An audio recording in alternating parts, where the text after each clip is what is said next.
Good morning. Good morning. Good Monday morning. This is Dr. Emma Fraser Pendleton, and I hope you had a blessed and wonderful weekend. And I'd like you to connect with us. Let me know that you're on the line. You can text me. You can come into the broadcast, because today we're going to be talking about continuing our discussion on time. What is time?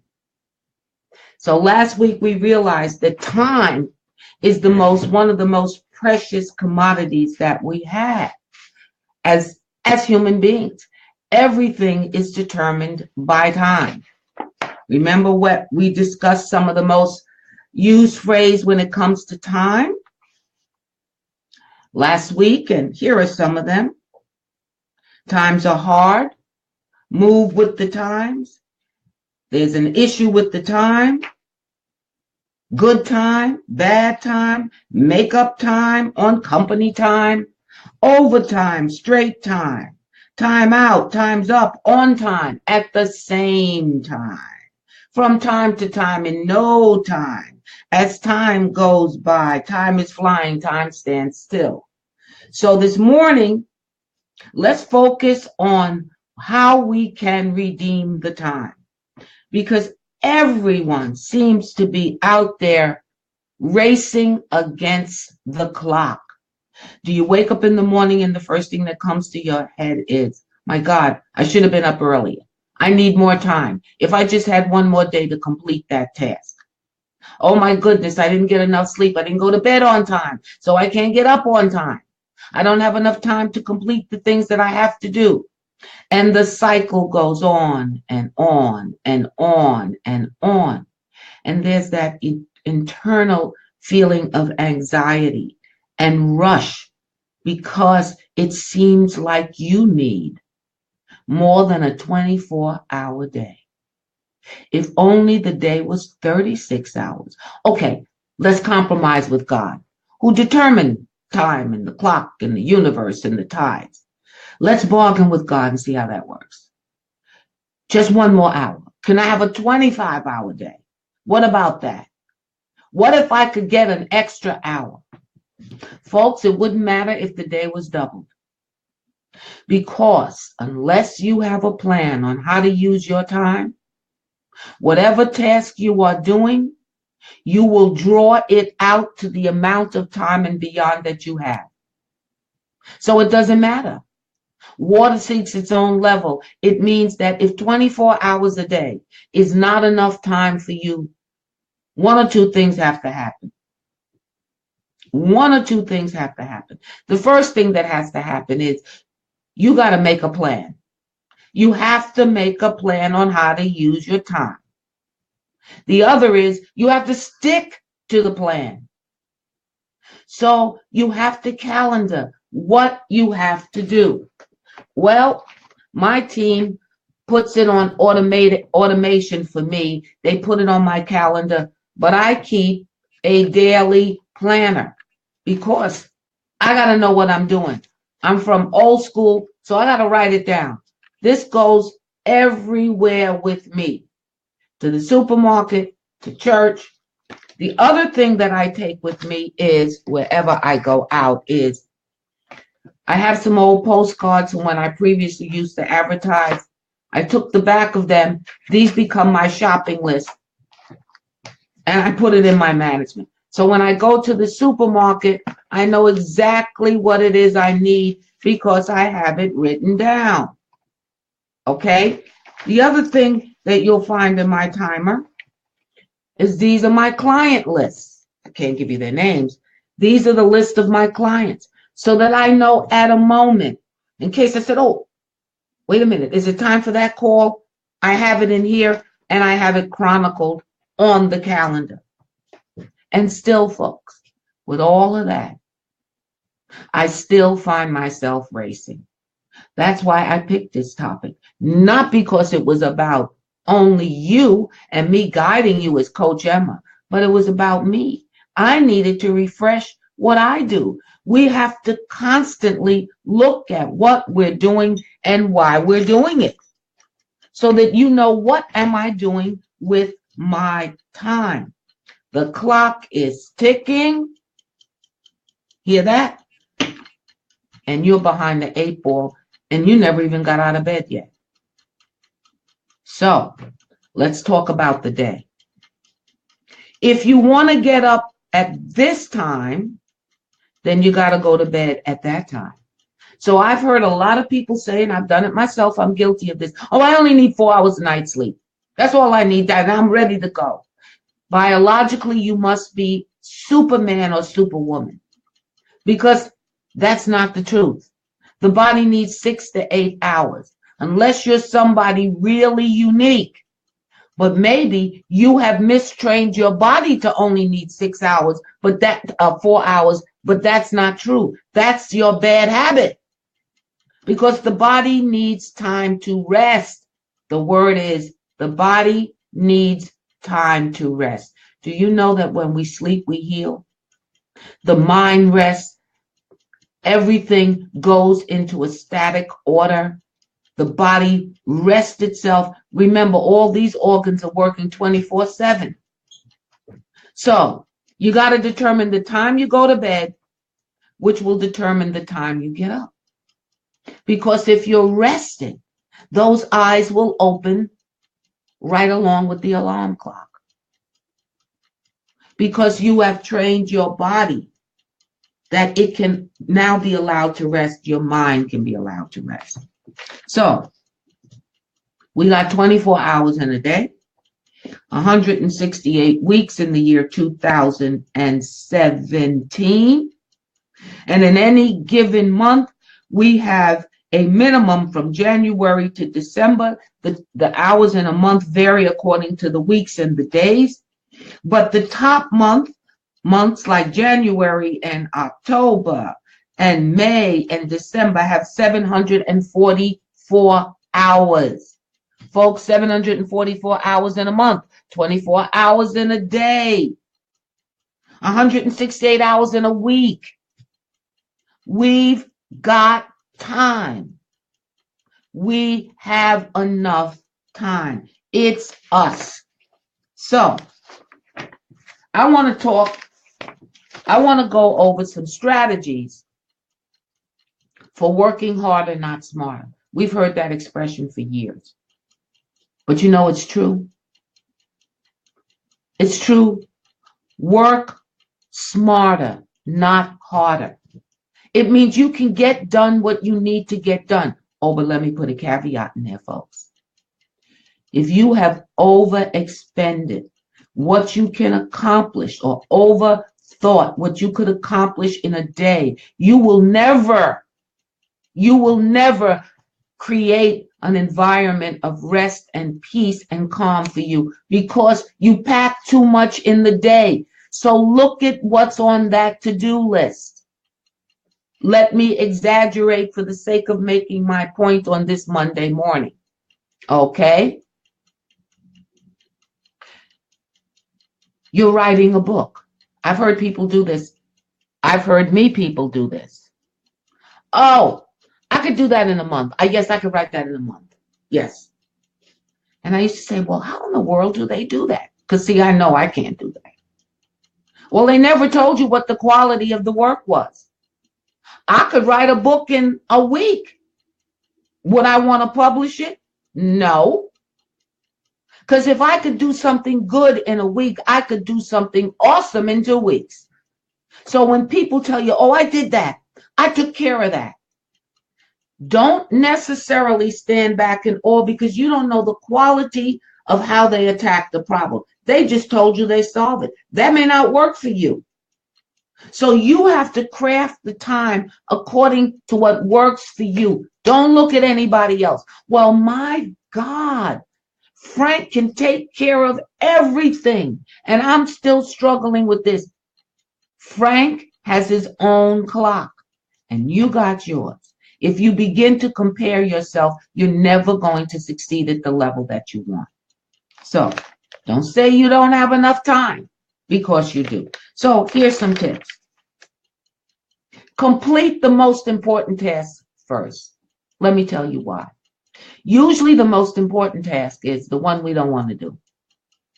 It's write that check. You've been hanging around yourself in the checkbook for 2. I need to write that check and send it out. Oh, I'm going to get to it. I'm going to get to it. I don't know what it is about writing a check, getting an envelope, putting a stamp on it, or whatever, something that you got to mail. Snail mail, we find impossible to do now because we're so used to text messages and email and whatever other way we communicate with digital technology. So writing a check could take you forever when it's really a 5-minute task. I'll tell you how it could be even less. So here's what I have in my office. Right over above, I have my envelopes and I have my stamps. That's what's important. But if you're always running, I don't have an envelope, I don't have my stamps, then putting something in the mail is going to be the problem. So eliminate as much trivia to resolving an issue as possible. So if you know you're getting ready to write, have your resources ready, cut off that cell phone, mute the house phone if you still have one, and prepare yourself.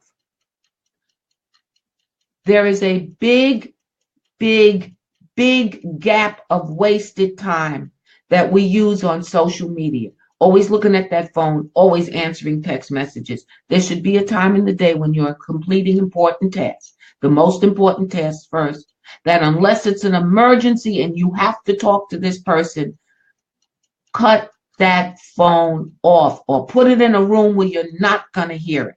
It is a distraction. The research says that the average person looks at their cell phone 186 times a day, folks. 186 times a day. That is madness. Okay.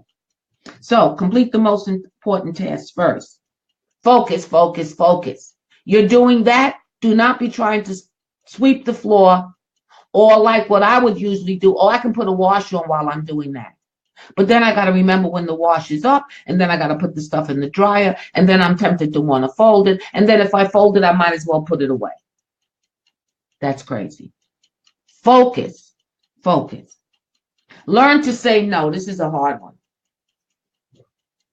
Everything that's asked of you is not required by you to complete. Say no.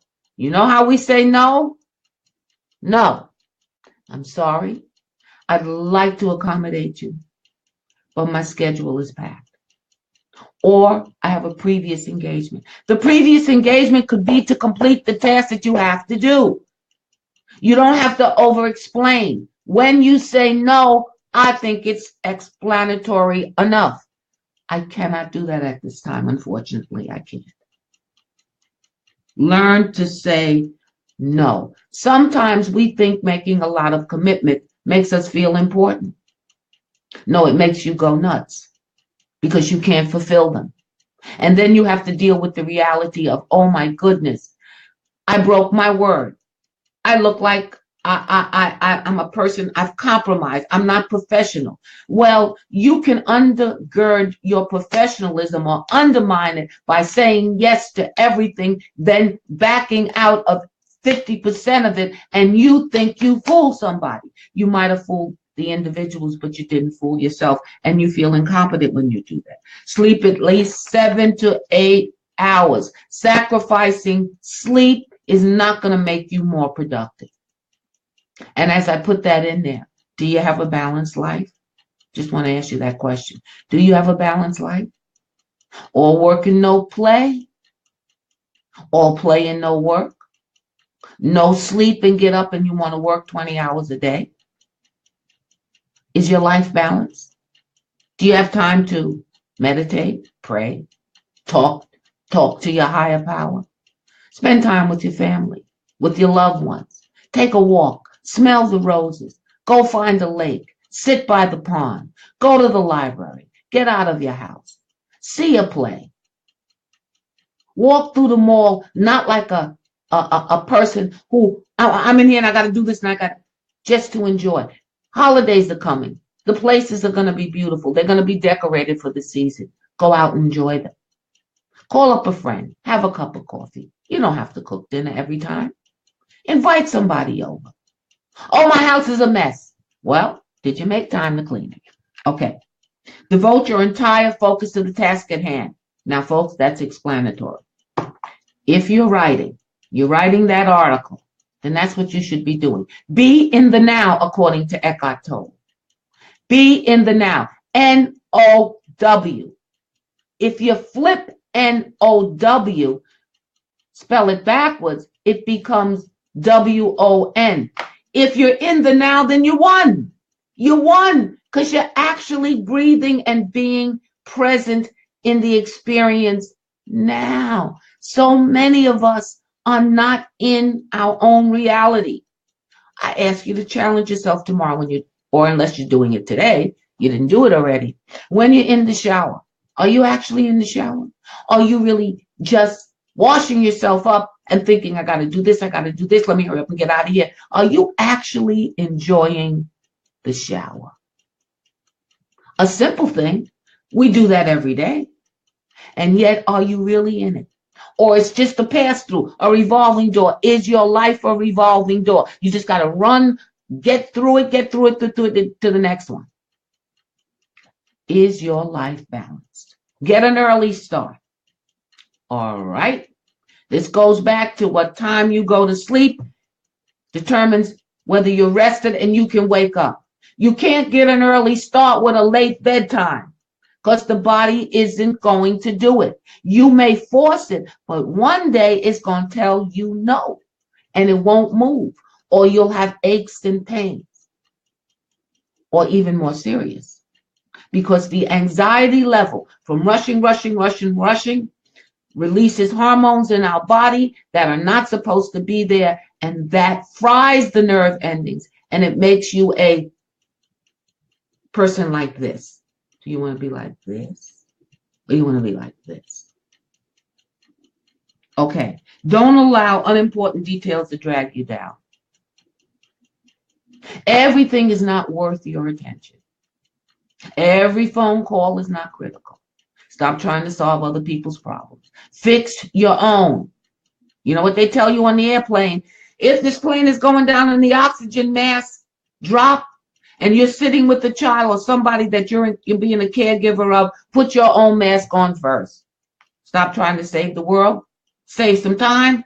Do what you got to do. Turn key tasks into habits. Now, this is the last one, and I want to just spend a moment here. We all have very important things that we have determined the value and the quantity, the value and the quality of how they will enrich our lives. So if something on your agenda is real important, you got to make time for it.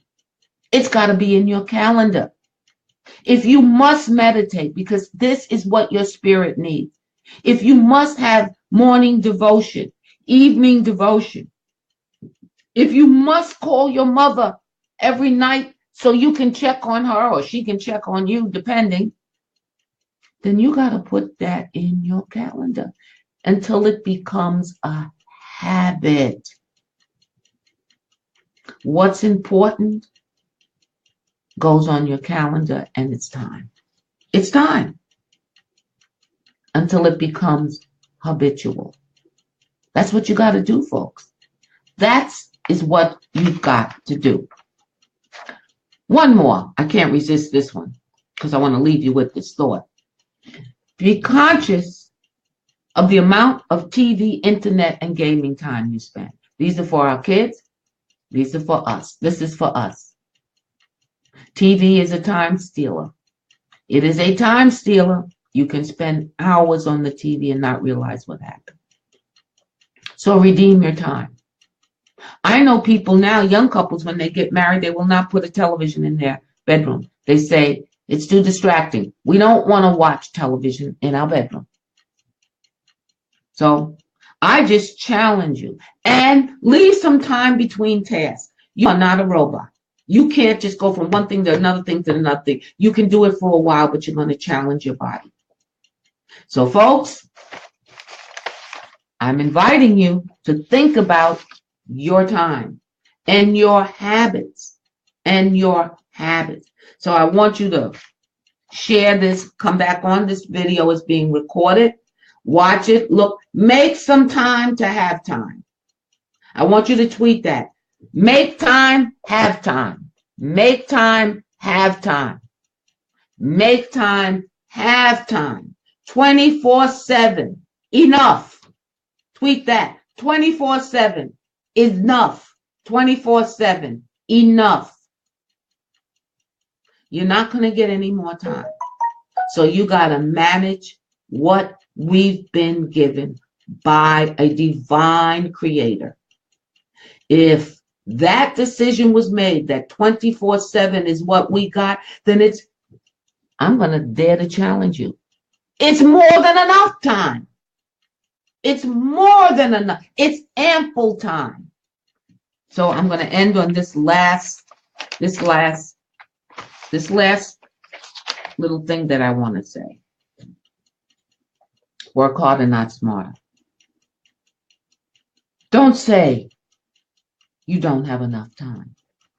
You have exactly the same number of hours per day that were given to Helen Keller, Rosa Parks, Louis Pasteur, Michelangelo, Mother Teresa, Malcolm X, Martin Luther King Jr., William B. Du Bois, Leonardo da Vinci, Thomas Jefferson, Albert Einstein, Steve Jobs, Mahatma Gandhi, Nelson Mandela, and Jesus. You have the same amount of time they did per day. Our lifespan is different, but the days that they lived, the years that they lived, the work that they did, they had the same 24 hours a day that you have. So don't say you don't have enough time. You have ample time.